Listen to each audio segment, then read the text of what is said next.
Okay, this video concerns Acts 2:38. Some in even, I suppose, Baptist circles discuss whether or not these people were already born again prior to this baptism. Some people say saved already, not careful to distinguish the word saved from born again. Then others say that they were not previously born again, or that they were unsaved prior to. And so we could just look at it from the Koine language and just make our circle baptized into, release from sins. So our circle here is release from sins. This circle now is our release. It's often the word translated forgiveness, release.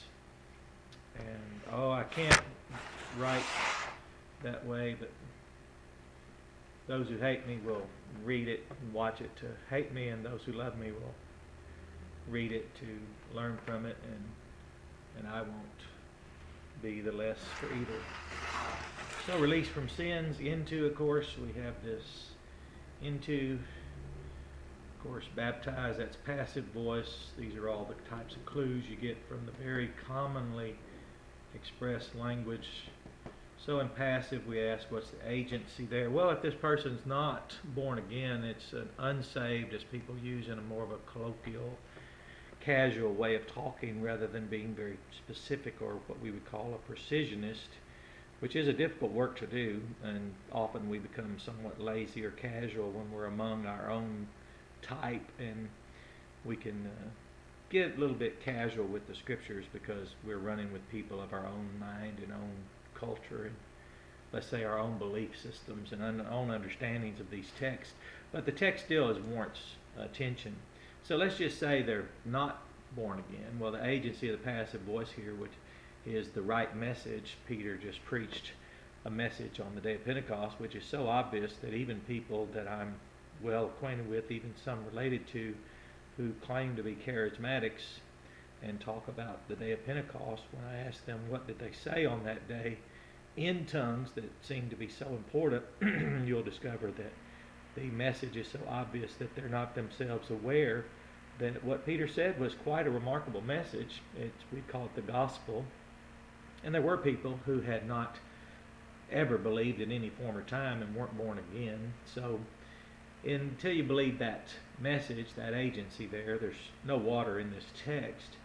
And a person who then is merged, and by that right message, into this position of release from sins would definitely, because on the responsibility on the day of Pentecost, is the responsibility of any missionary Baptist today, is we always deal with these two kinds of people: those who have not yet believed the gospel, been generated, born again through it, and then those who have believed it, have not yet been baptized. So now let's say we are dealing with people, as some people make the mistake of just picking either or. It's a false dichotomy. It's not as a large a responsible approach to the text.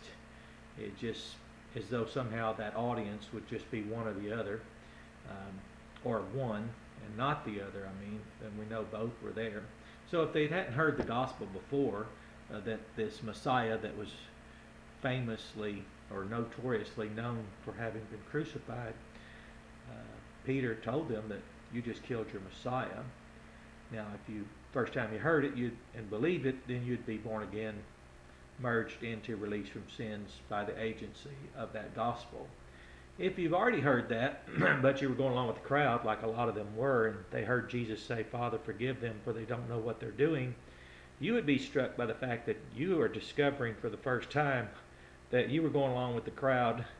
You had already heard the gospel, had already believed in the coming Messiah, but somehow you found going along with the crowd and crying out, "Crucify," and matter of fact, doing it for free. At least Judas required an incentive package to betray Christ, but you were going along with the crowd, and you got caught up, and you said crucify, and you heard that the one you went along with the crowd with was actually your true, genuine Messiah that you studied about in Saturday school, and now here you are, pierced in the heart. What must you do?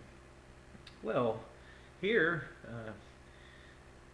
This would be with reference to, there's no way to regenerate a person that's already been regenerated through the gospel. So those people who are already born again that day and heard this message came over to be water baptized with reference to this release from sins. There's really no difficulty in the text. I think it's people sometimes when someone says, do you believe the people in the book of Acts in 2:38, do you believe they were Christians being baptized? Do you believe those were unsaved people coming to Christ for the first time? And those of us who are careful and read it carefully and are still practicing the faith today, that finds us always confronting people, both kinds, we say yes. So that's really no difficulty, and you can draw these little word pictures with the Koine language, a little circle and ace into, and baptize is passive, and what's the agency, and then draw this out. It doesn't help you if you have a lot of sophisticated friends that aren't really concerned about rolling up their sleeves and baptizing people who've heard the gospel and come out. And it doesn't do much for you if you don't want to preach the gospel so that the agency, that gospel, can merge people into, that word's a good word there, baptize isn't always referring to water. Everyone knows that any more than ballo refers to a footballo. It could be throwing a stone. We cast stones, ballo, and no rational person, which you won't find religion very often obligated to be rational, but nevertheless, enjoy this. This is a good text and not complicated at all.